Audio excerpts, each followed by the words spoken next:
Hey folks, so today I wanted to just do a very quick vid on a very hot topic, and that is should I incorporate? It's all the buzz out on the webinars. Anyone looking for jobs right now or beginning to wonder if it's better off for me to do some consulting, do some contracting work, or even get more formal with my side gig. So the question of incorporating, I want to discuss today from a mile high level. But first, I'm going to say it. Please like, share, and subscribe. Your engagement helps the channel to grow. I appreciate it.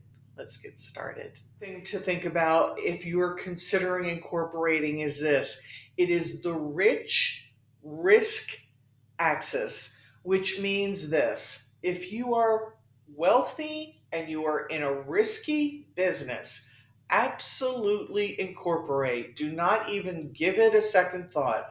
What's a risky business? You're an electrician, you make baby food, you're on the critical path of a project.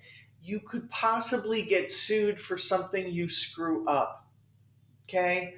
That's a risky business. You own a home, you own some assets, you don't want to lose them. Set up an LLC.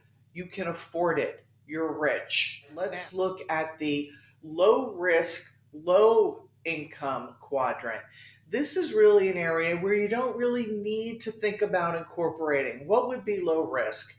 You make jewelry, you sell pottery on Etsy, uh, something of that sort. I consider this really kind of more of a side gig. If the side gig takes off, then we move into the other quadrant, which is the risk and the low risk and the high income quadrant. And in that particular case, this is where we would say go see your tax professional because so many things depend in this quadrant: what kind of supplies you need to purchase, what is your income and tax responsibilities at that point, do you plan to pay yourself as an employee, and it goes on.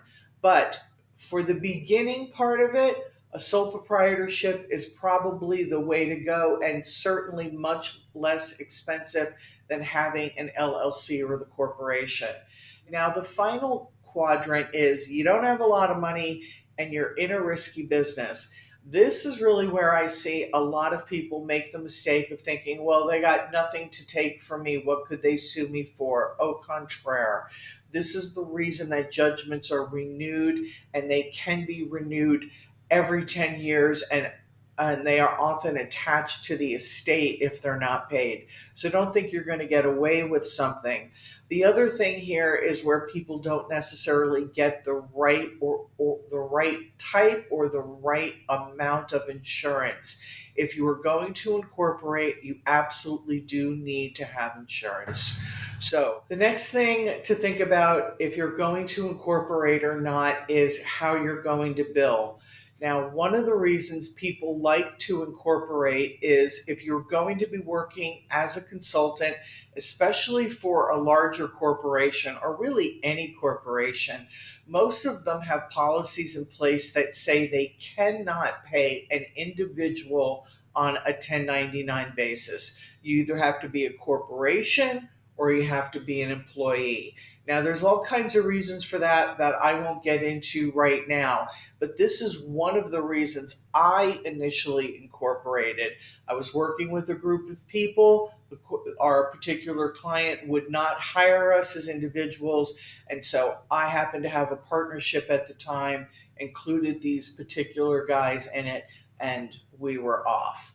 So, those are things to think about. The other thing to keep in mind is if you are going to open a corporation, there's a whole bunch of paperwork and tax responsibilities that you're going to have to do whether you make money or not. So I'm going to say this again: whether you make money or not, you will have a minimum tax liability in most states. How much that is depends on the state. In California, it's $800 a year. Massachusetts, it's 500. Other states, it's less. However, if you're living in California, Don't think you're going to set up a corporation in another state. That's a whole nother deal. And it's something else to think about if your corporation grows and you need to add a board and such. And that is really when you're going to want professional advice before you move on. So I hope that this was helpful to at least give you some broad strokes. Most importantly, regardless of what type of instrument you're using, whether you're a sole proprietor, whether you're 1099, whether you are a corporation, if you are deriving Schedule C income and you do not have a business license for the jurisdiction in which you are living, be assured that your state will find out about it, and you're going to get a nice little note reminding you that you are required to have a business license. And probably by the time you get the note of them reminding you, will have been long since the time that you could have done something about it without penalties and fees. So, in all circumstances, ensure that you have the proper business license, and in a lot of cases, make sure that you have insurance. I've done a couple other videos and written a number of articles on freelancing, particularly in this area, and ensuring that you get paid. So feel free to check them out. I'll include them in the description below. As always, thanks for listening. Good luck out there.